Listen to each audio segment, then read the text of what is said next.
علي رضی الله عنه قول راوړی سناشنا قول راوړی وقال علي رضي الله عنه علي بن ابي طالب رضي الله عنه علي بن ابي طالب رضي الله عنه ډېرې د حکمت خبرې نقل دي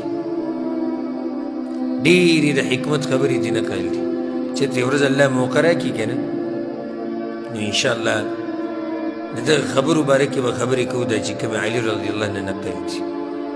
بس یوازې دې خبره کې سوچ وکړه وی علي رضي الله عنه وی چې ارتحلت الدنيا مدبرة وارتحلت الآخرة مقبلة علي رضي الله عنه نصیحت کوي موږ ټولو ته وی دنیا موږ ته شا کړې ده روانه ده آخرت راته مخه کړې ده را روان دی دنیا شا کړې ده روانه ده آخرت موږ ته مخه کړې ده را روان دی دنیا ګورې روانه ده دنیا را روانه نه ده او د کله نه ګوره دا خبره یاده کوي د دې نصیحت په وضاحت کې یو ماشوم چې د مور د خېټې نه راوتی دی د ده سفر شروع شوی د آخرت طرف ته زموږ ټولو اوس سفر روان دی د آخرت طرف ته روان دی د ټولو سفر روان دی چا سفر ډېر کړی دی چا لږ کړی دی او سبحان الله چا ته خبره ډېره نږدې ده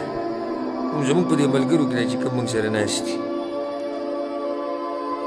په دوی کې داسې شته چې خبره ډېره نږدې ده الله ته نږدې شوي دي او چاته له سفر پاتې دي نو دنیا شا کړې ده روانه ده آخرت را روان دی فکونوا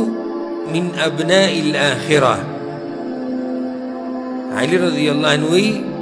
نو د ځان نه ولکل واحدة منهما بنون او د هر یو دپاره خپل بچي دي هر یو څه شی وی د هر یو دپاره خپل بچي دي د دنیا او د آخرت دپاره وی د دنیا او د آخرت دپاره خپل خپل بچي دي فکونوا من ابناء الآخرة ولا تکونوا من ابناء الدنيا نو تاسو د آخرت بچي وګرځئ د دنیا بچي ونه ګرځئ ګورئ بچی څه معنی سړی د دنیا بچي چې دنیا مقصد دی د دنیا بچي دي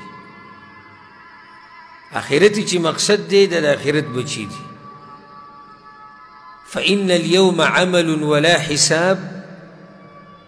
وغدا حساب ولا عمل نن ګورئ عمل شتي حساب کتاب نشتی علي رضی الله عنه وی او سبا ګوره حساب کتاب دی بیا عمل نشتی نو د دې نه مخکې چې هغه ورځ د باندې راشي چې بیا به صرف حساب کتاب او عمل به نه نو عمل وکړه نن موقع شته که دا قبرونه والا چې ته راپاڅېدی شوې که نه او د دوی نه دې تپوس کړی وی چې دا یو پیر سبحان الله ویل څومره د هغوی ارمان دی چې موږ یو پیر سبحان الله که دې ورسره په دې باندې بیه وکړې چې له دنیا او دنیا کې چې څه یې دا به راله راکړي وایي چې هر څه به درله درکړم خو یو سبحان الله ماله راکړي یو استغفر الله ماله راکړي او نن دا موقع موږ سره شته پاتې لا بیا دی چې دې درسونو کې سړی کوي دې به څومره اجر وي قبرونو والا دې څنګه ارمانونه کوي په دې مجلس کې موږ سره ډېر ناس ملګري نن په قبرونو کې پراته دي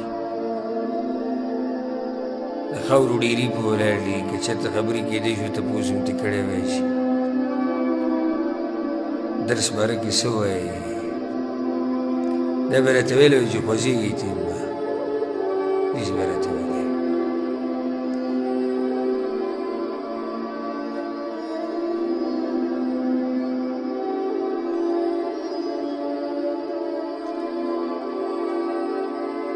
لکه علي بن ابي طالب رضی الله عنه چې کله قبرونو له ورغی او قبرونو ته خپل حال بیان کړو هسې لګیا وو لکه دا ملګري پوه کول دې مړو ته لګیا وو مونږ دا وکړو مونږ دا مړي خو دا تاسو څه وکړو څه وایي تاسو غلی ولاړو صرف د دې مقبره کې هغه سیلۍ چې دی د هغې هغه شو ملګرو ته ویل خیال هم د دوی جواب نشي راکولی او که راکولی شو نو یوه خبره به یې کړې وي څه وي دوی به ویلی وې وتزودوا